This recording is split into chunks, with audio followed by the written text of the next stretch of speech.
Hello YouTube, Dark Lord Diablos here, and today we're going over the top 5 servants I want in 2019. Here are some rules.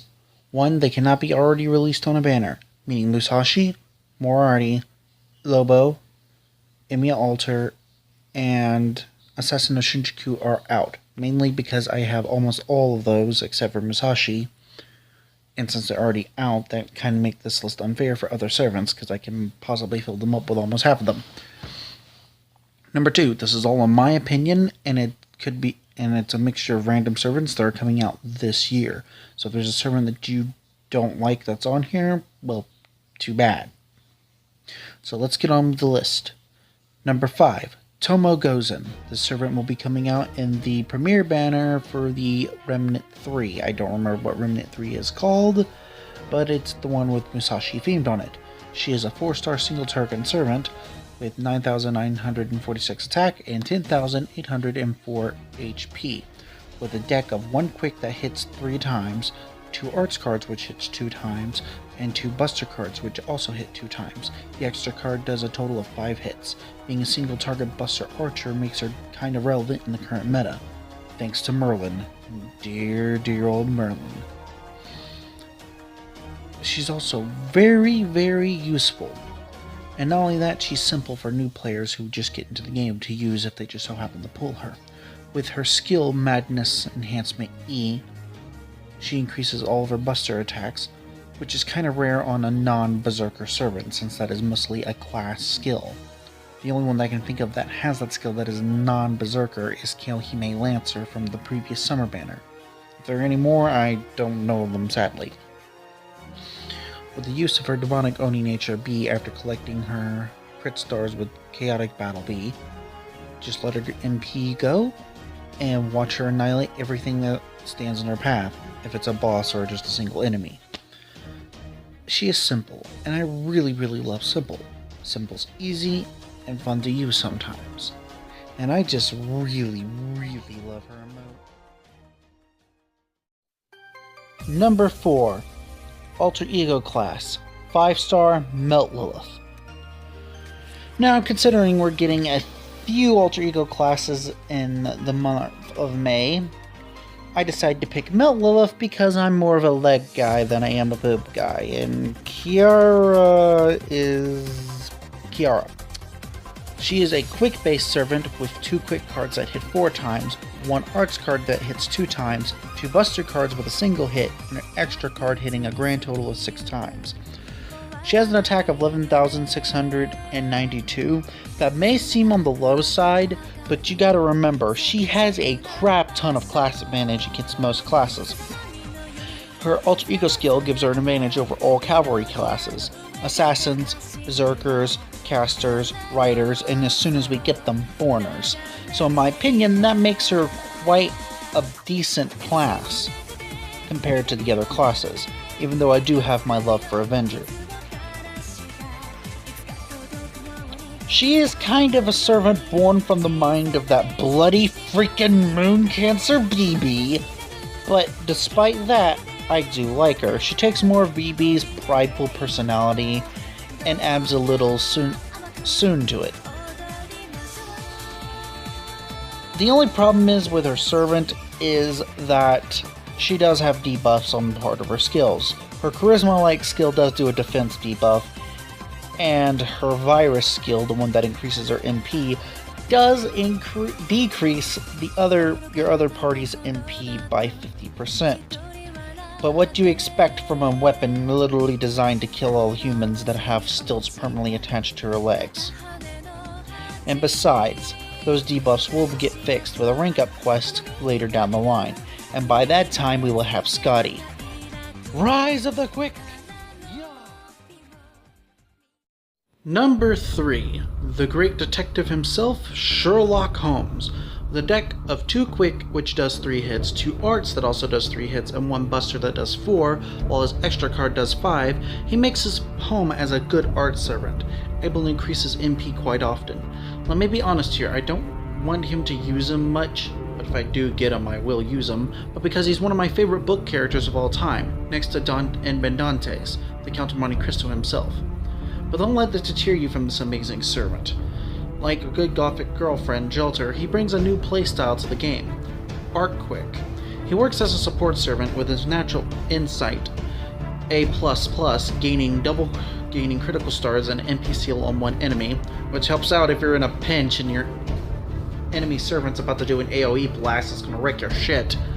His deductive reasoning A+, giving him a crit star gather rate and debuff immunity for himself for 1 turn and 3 turns respectively.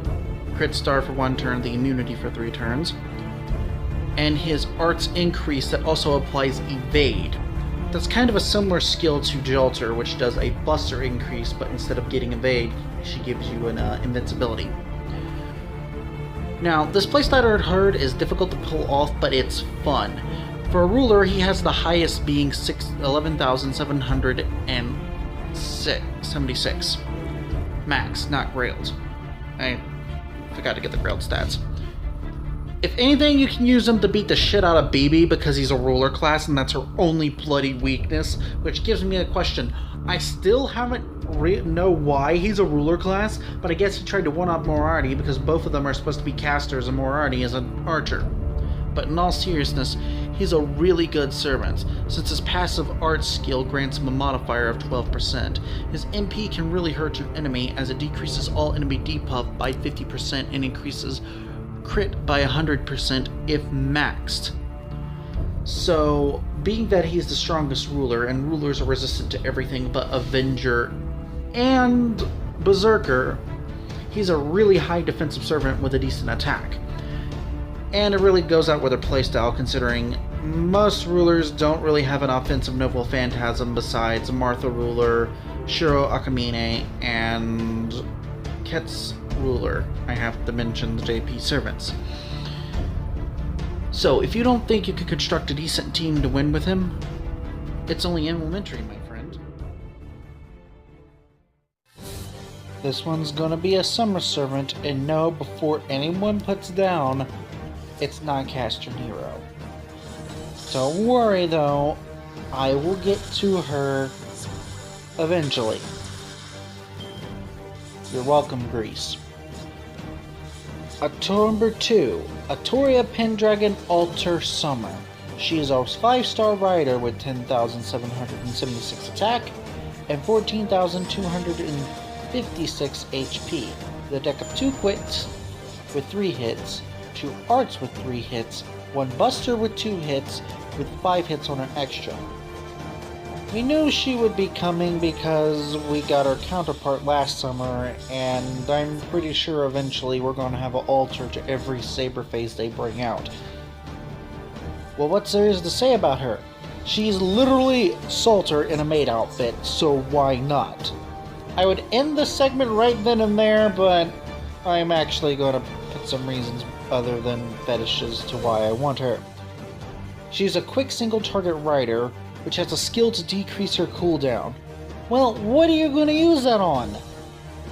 She not only has 1 skill that increases quick card effectiveness, but 2 in a charisma-like skill that affects all other servants. So yeah, she really wants you to get her crit card empowered for a Noble Phantasm, which gets a lot better as a Lost Belt 2 when we get Scotty.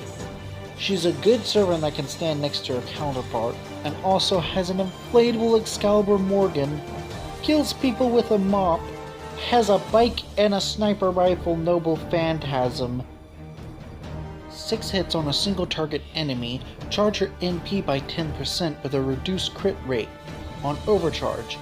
She's just so cute that when you get her, you need to give her a burger. Number 1, Lancer, 5-star Ereshkigal. Now if you know me, I've been wanting her since her appearance in the 7th Singularity. She plays as a major antagonist. I'm not gonna spoil it, but people who haven't played the 7th Singularity yet, Adam the Black Mage, should do so. She is a Buster AoE with 2 quick that hits 4 times, 1 arts which hits 6 times, 2 buster which hits 1 time, and her extra card hits 4 times. She has an attack of 10,343 that puts her in the low scale with most 5 stars, with an HP of 16,065, making her the highest HP of all 5-star Lancers, and having the second HP highest in all of servants in the game so far. The highest being Jeanne d'Arc, but considering how she plays, that's perfectly fine. She's also being a pseudo-seraphim along with Ishtar, the fact that they possess the same girl in lore being Tosuka, one of the love interests for Shiro in the original anime / the original game. By the way, just to point this out here now, we have this thing in the fandom called Saber Faces and Sakura Faces. We also have Ren Faces. But when is Ren going to get some love? Because she only has 3 servants with her face, and that is Ishtar and Ereshkigal. Technically only 2, because the third one is a summer version of Ishtar. Just weird. Probably because the popular of the movie, that's why we're having so many Sakura Faces pumped out. So I believe she's due a new one, really. She's also one of my favorite gods that I've known since childhood, considering most of the time I did as a child was look up ancient lore of different religions and beliefs out of boredom. This goddess of the underworld comes with an amazing kit. Her Concealment of the Crown applies invincibility to herself with a debuff chance, or a debuff immune and death immune, meaning if someone hits her like, let's say Lobo with his chance of death, it's not going to affect her. So killing her for that turn is going to be a problem. A Mana Burst Prison Buster that only increases her MP gauge but her buster effectiveness. That lets her be able to shoot off her Noble Phantasm faster. Speaking of which, her Protection from the Underworld EX, which is a variant is used in Singularity, increases all allies' defense, Noble Phantasm, and HP for 3 turns, with an increase of her own MP power. And speaking of which, that Buster AoE increases all parties' attack by 30% if there's anyone under her protection. So, hit her final skill off before you hit her Noble Phantasm in a chain, hit her Noble Phantasm, and anyone in her party will get that extra power benefited from her Noble Phantasm. This makes her extremely useful. She's cute, and I've known her since my childhood, and she is best waifu material. What is there more to ask for? Also, fun fact, during her MP animation, there's a chance for first Hassan or Majeda to appear on the cliffs in the background, referencing the fact that Behurst Hassan was on the cliff when you're fighting the dragon Tiamat. I find that awesome. What's this note? Holy shit. Grace! I would like to thank you for watching this top 5 list. If you made it to the end, congratulations. Now, before I end this video off, I have plans to make my own Discord server. Most of the people I talk to, I have agreed it should be a good idea as well. And in order for me to do this, I would like to at least hit 50 subscribers. If I could do that, I'll make a Discord server. That way I could talk to people, learn more about the game, and it'll help push out more ideas for my YouTube channel. I'm also thinking about doing other things, but for now, let's just try to get that 50 subscriber mark, and hopefully we can all have a good time. Thank you for watching this video. Ciao.